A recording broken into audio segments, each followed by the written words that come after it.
Daghan kaayong mga tao nga dili motuo ni Kristo. Naa say mga tao nga Katoliko na, Kristiyano na, namiya tungod kay nakakita sila dili nila gustong sundon dinhi sa atong simbahan. Nasay uban nga dito sa laing relihiyon or lain nga mga sikta na malhin sa dinhi sa Katoliko. Nganong naa maning pagbalhin-balhin sa may hinungdan tungod kay nangita tag kasiguruhan, security of our lives. Lingi ay mong tupad ing na secured na ka? Ing na ba? Na secured na? Kamong mga asawa, secured na mo sa inyong bana? Kamong mga bana, secured na mo sa inyong asawa? Kamong mga ginikanan, secured na mo sa inyong mga anak? Ha? Kamong mga anak, do you think secured na mo sa inyong mga ginikanan? Kamong mga parokyano, do you think secured na mo sa inyong parish priest? Nagtuo sa kamo nga ang pari secured na sa ninyo? O manggay mo mahurot o palit ang slat nato. Kitang mga lumulupyo din his Pilipinas, secured ka tas atong mga leaders. Naaman tayo mga kapulisan o mga military, secured ka ta nila. Ay, nahitabo ron sa kuan ay Davao. Ang Davao, mura nagkahintang og martial law gamayng martial law. Looy gani kayo ang usa ka community, kanang ilang community ni Pastor Kibuloy. Kay natanawan niyo social media gahapon, naluoy kong naminaw og nagtan-aw sa naa sa YouTube ang footages nga nahitabo. 2,000 ka mga pulis nga mao'y ato untang security nag-serve og warrant of arrest sa usas mga membro ni Pastor Kibuloy nga naay kaso. Diskasan sa abogado kay murag naay gamayng problema ang arrest warrant, pero niingon ang head sa pulis di ni panahon sa pag-discuss attorney. Tagaan ti kag 30 minutos, di gani ka mukuan mamugos migsod. Pero dito day sa loyo sa ilang part sa kingdom, gibungkag nas mga pulis og nanood na. Doon na nga igos tirgas, doon na nagani na nga samad, doon na nagipusasan, og doon na nagani na kuyapan tungod sa pag-atakis kasing-kasing, og doon na confirm ang tingal ito, duhanay patay tungod kay giatakis kasing-kasing kay mga residente man na diha, mga bata, mga tiguang, mga babay, way mga armas, sige lag-ampo, siging trabaho, mga butante na sila, mga voters, mga taxpayers. Unya, ang gibayaran sa taxes nato ang mga pulis. Ang mga pulis, wa na sila'y income nga dili gikan sa atong taxes. Unya, sila'y atong security. Karon di na maminaw sa mga tao nga ilang mo'y nagsweldo nila. Din sila maminaw. This is not a time to discuss attorney. Dito las korte, basta kami musod gyud mi og di gay mo patuo, mamugos migsod. Og tinuod man, gipasod gyud sila kay mamugos man gyud. Gi-search nila gikas buntag hangtod sa hapon, og karon sa akong nabalitaan, di na kuno makagawas ang tua sa sulod, og di na makasulod ang dias gawas. Ang mga pulis na naghari dito sa sulod sa maong lugar. Private residences. Arrest warrant ang gipakita. Why na arrest according sa ilang warrant of arrest, pero ilan ang gi-take over ang tibuok nga lugar. Ambot unsay isulti anis atong mga lawyers, sa atong mga leaders, sa atong nasod. Daghan ikog nadunggan sa una nga mamaraig aning community ni Pastor Kibuloy kay mga 8 million guna sila kabuok. Mga politicians adto magsigi og pangayog sa pabor mangayo og tabang aron mudaog sa ilang eleksyon. Hain naman mong ato mga leaders nga nidaog tungod sa mga butar ani mga tawhana. Nganong nahitabo man murabag og atong tan-awon murag ang gasweldo mao na nooy giopres sa gisweldohan. Di na maminaw ngano man kay ang gipaminaw aning ato karong mga kapulisan pulong sa tao, dili pulong sa Ginoo. Mao nang niingon si San Pedro diri sa atong ebanghelyo, asam unsa ni? Ginoo kinsa may among kapaingnan, anaa kanimo ang pulong nga naghatag og kinabuhing way katapusan. Nakaingon sad ang mga members karon aning maong community, akong nadunggan nanawag ngadto sa mga senador, pipila ka senador.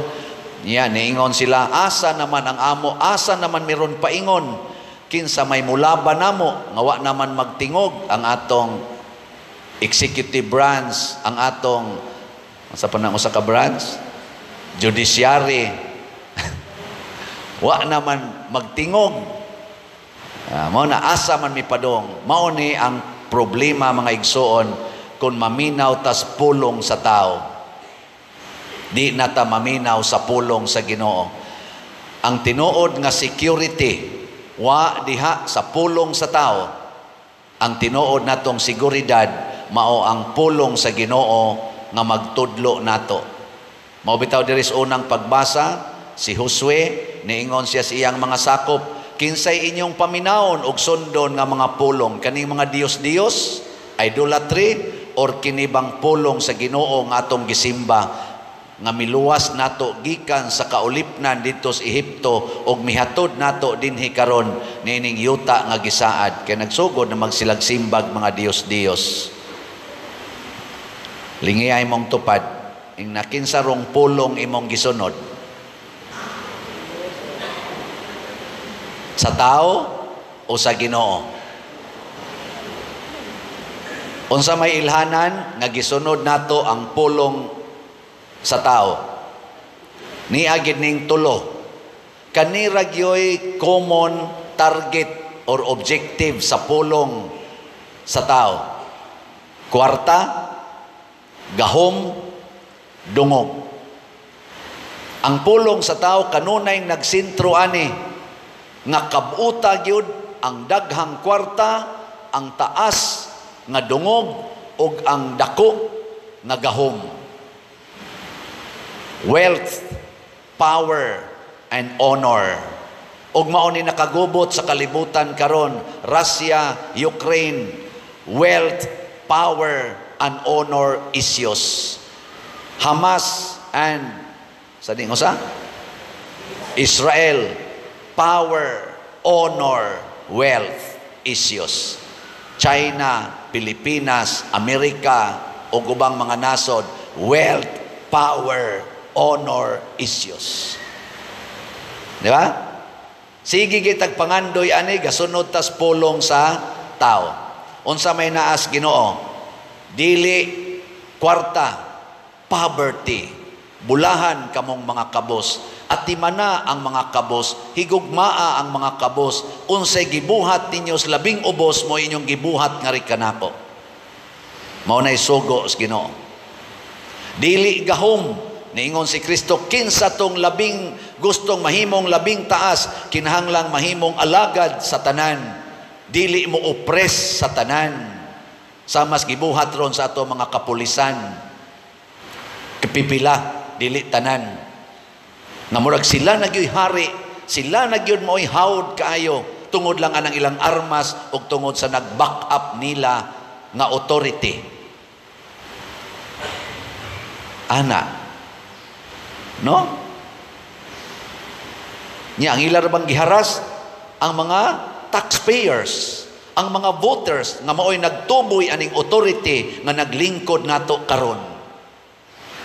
Ingkadi man na pader jutay ra man na sila 8 million ra man na 100 million man takapin. Kung mahimo na nila diha anang maong sektor, mahimo sa na nila sa tanan. Mao nay principle sa philosophy. Do not say it is impossible to happen in that place if it is already happening in this place? Di ba? Musugot ba mo nga kita dinhi dili na ta makamisa? Nanay magwardya diha, mag-anag pusil, nya kita mo'y nagbayad nila taxes, sige silang kaon sa atong kuan, kanang armas nga ilang gida, ang ato gyapong mga buhis, ang gibayad ana, kanang ilang mga uniform, atong buhis, ang gibayad ana. Nya kita mo ilang hulga-hulgaon, kita mo ilang hadlok-hadlokon ang ilang pusil, nag-training na sila martial arts, nag-training na sila how to attack. Unya kita'y ilang atakihon, nga kita mo'y nagbayad sa ilang training. Unayon ta. Mamalandong ka tayo, mga leaders sa Pilipinas, simbahan o sa gobyerno. Mamalandong kamo dihang mga naa diha naglingkod, pulos gyud mo nagkaon sa buhis sa mga Pilipinos. Ang uban pagani ninyo nangurakot nining buhis sa mga Pilipinos. Ang mga pobre nga mo'y nagbuhis, palit lang ka diha kag isda, mo tindal kag isda, tikitan dayon ka. Apan kining mga dagko kay nato mga rangguhan nga mga tao na ipipila nila, siging pahimo sa atong buhis, mangutang pagyud sa laing nasod para igarantiya ang atong buhis. Nya unayon tag sakit, unayon tag persecute, unayon tag oppress. Pulong sa tao nga handom o gahom, kwarta o dungog. Kita dinhi sa atong parokya, naningkamot gyud ko nga mamaligyag slat. Unsa man nangandoy tag kwarta? Ako mong gitudluan, i-share ng inyong kwarta sa simbahan, kay naatay mga project nga gihimo para sa kaayuhan sa tanan. Ako naningkamot sa ko dinhi alagad. Lagad ba? Ako, wa ko'y balay nga gihimo. Wa jud ko'y balay, bisag inyo pa ng background check. Balay nas akong igsuon, akong atuan tos Guadalupe, balay sa akong iyaan, tos bukid. Igo-igo rasang mahigdaan. Pero daghan tagihimong mga balay para sa atong kaigsuonan. Gani, sige tagtabang atos ubang parokya o uban atong mga ministries sa atong archdiocese. Bisan kita dinhi nagpunga-punga sa atong daghan kaing bayronon, wa na ginahibilin natong kwarta. Ato ginang hotdog hatag kay wa ta dinhi maghuna-huna og pagtigom og kwarta kung dili sa pag-alagad sa atong isig katawo ginamit ang kwarta. Salamat sa tanan nga namalit og slot, salamat sa atong mga donors, salamat ninyo nga uban aning atong kausa. Pakpaka dato ang ato mga malit og slots. Siging hatag, kolekta o uban pa. Naay manganhi nato, mag-mission appeal, mapahiyumon kaing mugikan dinhi, labing minus makadagid sila mga 200,000 gikan nato. Pagkanindot, ana, no? Kay wa ta mahangol dinhi kwarta, kung dili sa pagpaambit og kwarta. Pero kining mga tao nga nagsunod sa tawhanon nga mga pulong, gasigi lang ni sila og pahimo sa kwarta, mangbiktima pagyod, unayon pagyog biktima ang mga tao nga mo'y naghatag nila kwarta og assurance sa kwarta. Himo-himo silang budget, himo-himog budget, kita mo'y gabayad anang ilang budget. Nya kurakuton pas uban, unayon pagita pagharas sa ilang mga sinugo. Mamalandong taan Ako ni sulti ko ani dili pagpanaway sa atong gobyerno, kung dili kitang tanan mamalandong. Ako leader man sa kong simbahan, ni asay daghan dinhi sa simbahan nga hangol sa kwarta, hangol og dungog, hangol sad og gahom. Og maingon na gani ko ana, ako na gani mo'y maigo ana, palihog badlonga ko ninyo. Sagdi lang, og musinghag ko primero, sige hilang yung kog badlong. Kay naningkamot yung ko, pag paningkamot, nga musunod ko sa Ginoo, pero na ako'y kahuyangan. Usahay sad. Oh, ana dong, usahay. Kani, maigo ni sa akong gahom. Pero sagdi lang kay, smiling mangyapon. Ana, no? Mao na sa atong ikaduhang pagbasa, gi-emphasize ni San Pablo ang relasyon sa bana o sa asawa kay naa sa pamilya nagsugod ang mga pulong nga atong pilion, pulong bas Ginoo o pulong sa tao. Bulahan tong pamilya nga nagsunod sa pulong sa Ginoo. Ug unsa may emphasis, asawa, tahura ug sunda ang imong bana sa tanang panahon sama nga nagsunod kas Ginoo mismo. Kinsang mga asawaha ang nituman ani taas sa kamot. Anang di gyud magyaw-yaw sa bana kay tan-aw niya iyang bana murag representatives Ginoo. Pulos pa mo yawanon.